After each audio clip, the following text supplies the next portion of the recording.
The Carnivore GAPS Diet, mainly known as the No Plant GAPS Diet, is the journey that I've embarked upon recently to start healing my gut and try and reverse all these health conditions that I've collected over the past decade or so. But not many people know about it because most of the information about Carnivore GAPS is contained within the pages of this magical book, Gut and Physiology Syndrome. So in this video, I wanted to bring some of the pages to life and share with you an overview of what the Carnivore GAPS Diet is, how it works, and you can make a decision of whether it's right or not for you and then how you can further follow it. I do recommend getting a copy of this because it explains the whole process much better than I ever could. And if you want any specific sources of anything I'm referencing, then it is all in this book. Before we jump into talking about Carnivore GAPS, I just need to give a very quick overview of the GAPS diet. I have done an individual video on the GAPS diet on my channel. I'll link it down below, and I highly recommend pausing this one and going back and watching that.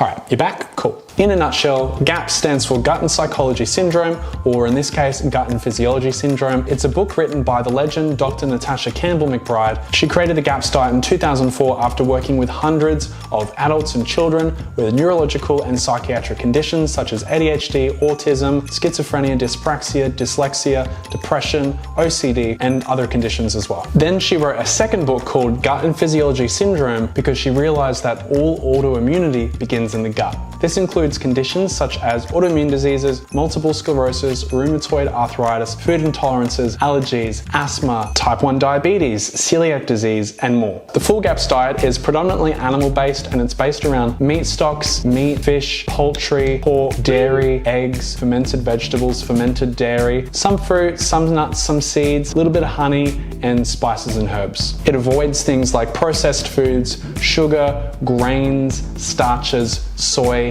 and anything artificial. There are 6 stages, and you move slowly through the stages as your body can tolerate the new food before you move into the full GAPS diet. Natasha discovered that some people's guts were so damaged and were facing a new crisis of health situations, an epidemic of sorts. And she found that even the first stage of the GAPS diet, some kids and adults could not tolerate the cooked vegetables without experiencing vomiting, diarrhea, and abdominal pain. So Natasha decided to remove all traces of plant foods from their diet. As she says, not a leaf, not a speck of food from the plant kingdom is allowed. It was a challenging process and path to follow at first, but then it worked. Diarrhea started disappearing, vomiting stopped, abdominal pain gone skis, malnourished patients started putting on weight, behavior started to improve, and a whole bunch of individual kinds of symptoms started disappearing. At first, she started working with babies that had FPIES, then kids with UC or ulcerative colitis, adults with mental illness, and even a patient with severe rheumatoid arthritis.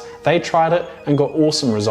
She says in the book that she had a patient that had been on Carnivore GAPS for 4 years. No plant GAPS, this very strict regimen, and they're absolutely thriving. All of this showed Natasha that it's perfectly healthy for humans to thrive without any plants whatsoever. Even after years on the no plant GAPS diet, no plants, nada, nothing, just meat, that her clients or patients did not have any nutrient deficiencies. When I first read that, I was like, honestly, you got to read the whole book. She talks about where you can get your vitamin C, gut flora, and also glycogen or carbohydrates on an animal-based diet. It's really fascinating. So basically, through her direct experience working with patients and doing her research, she discovered that people can thrive on animal products alone, plus all the nutrients and things that are in this Carnivore GAPS protocol are actually very extremely healing for the gut and the gut lining, and also supporting with the probiotics and the gut flora. And as we know, to actually really heal the gut,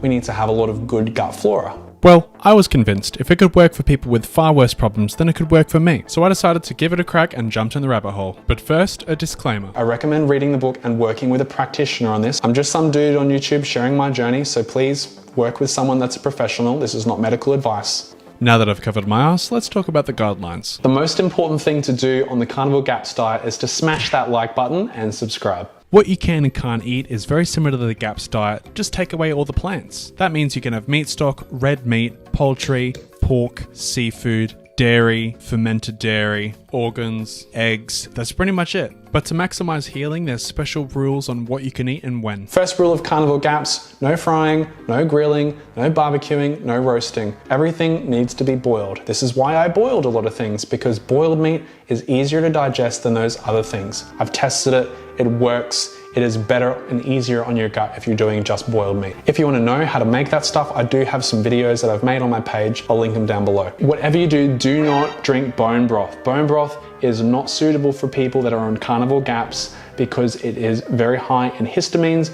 It is not suitable for your sensitive gut. Only make meat stock. Don't buy the bone broth that's in the concentrated jars or in the little flakes or even in jars fresh from anywhere. Make it yourself. It's easy peasy. Like I said, recipe down below. When it comes to meat, use whatever meats are available and tolerable. Some people can't tolerate chicken, some people can't really tolerate lamb or beef. The best two are chicken and lamb because they're not as intense. Beef is a bit stronger on some people's gut, so they don't feel like they can tolerate it. What I found, chicken and lamb do work better, especially when I was in that more sensitive kind of stage. And you might even need pasture-raised chicken, so chicken that has not been fed corn or soy, because you eat what your food eats, right? And if you're super sensitive, then that might not work for you. So if you're having chicken and you still don't feel good, give that a go. Obviously, organic, free range, grass-fed, grass-finished, to apply to all the different meats and things like that, that is the best option, but start with what you can do and then work your way up as you're able to, or if you're able to. With this, you're starting with small amounts of meat stock and you're slowly increasing.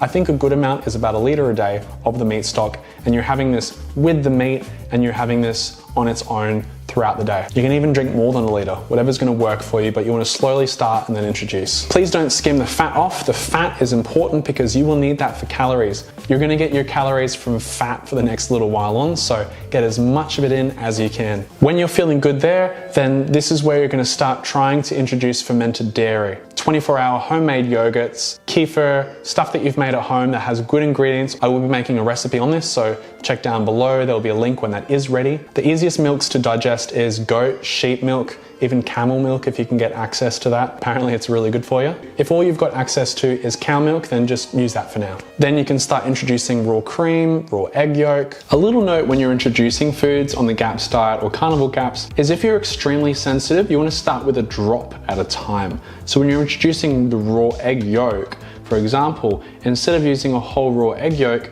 you just do a drop of it because you might react severely. And then as your body is able to tolerate, then you introduce more. I recommend that for everyone, right? So start doing that.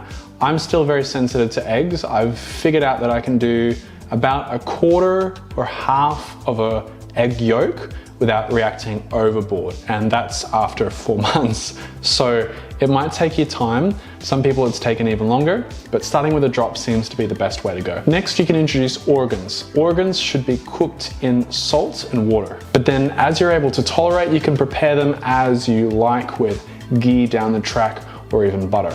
Next, you can introduce fresh fish and shellfish, but only if it's been boiled in a bit of salt and water. Introducing foods now from doing the Carnivore GAPS diet, just buy the book. Natasha explains it there. It's very in-depth, but very important to follow if you are one of those sensitive individuals. Looking back, I feel like it would have been more effective and gotten me much further down the line with being able to reintroduce foods if I would have followed it more to a T. It might sound strict, but remember, it's not for life. It's only for a period of time. And if this is something that you don't feel you need to do entirely, please bring aspects of it into your carnivore diet or into your diet. Because if this is working for someone that's incredibly sensitive and helping them heal, then it would be incredibly beneficial for anyone. And that's why I'm yapping on about this, because it works and it's very helpful for people. So that's the Carnivore GAPS in a nutshell. Just make sure you do your own research, figure out what works for you. While some people might have the same conditions, the road or pathway to healing that might look completely different. For some people, and perhaps for you, carnivore or no plant GAPS might actually be the missing piece in your carnivore journey. Maybe you've been on carnivore for a while and you don't feel like your gut's healing, or you can't introduce foods. Maybe dial things back and give this a crack.